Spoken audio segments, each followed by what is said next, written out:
করব কাতলা মাছের পেঁয়াজ দিয়ে ঝাল। আমি 3 টুকরো মাছকে সুন্দর করে ধুয়ে লবণ হলুদ মাখিয়ে নিয়েছি।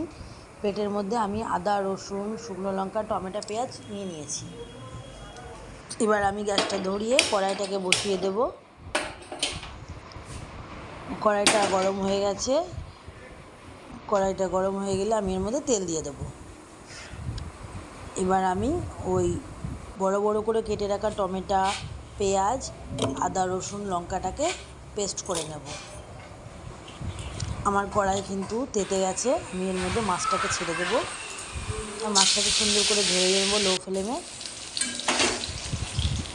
মাছটা আমার ভাজা কমপ্লিট হয়ে গেছে। এবার আমি এর মধ্যে গোটা গরম মশলা শুকনো লঙ্কা জিরে ফোড়ন দিয়ে নেব। তারপর আমি কোচানো পেঁয়াজগুলো বেশ লাল লাল করে বাদামি কালারের মতন করে ভেজে নেব। তার মধ্যে আমি টমেটোটাকে দিয়ে দেবো। টমেটো এবং পেঁয়াজটা আমি সুন্দর করে ভেজে নিয়ে মশলাটাকে দিয়ে এবার আমি মশলাটাকে কষিয়ে নেব। স্বাদ মতো লবণ হলুদ দেব, দিয়ে আমি এটাকে সুন্দর করে কষাবো।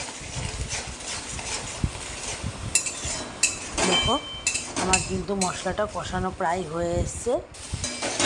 এবার আমি এর মধ্যে জল ঢেলে দিলাম। জলটা যেই একটু ফুটে আসবে আমি এর মধ্যে মাছগুলোকে দিয়ে দেবো।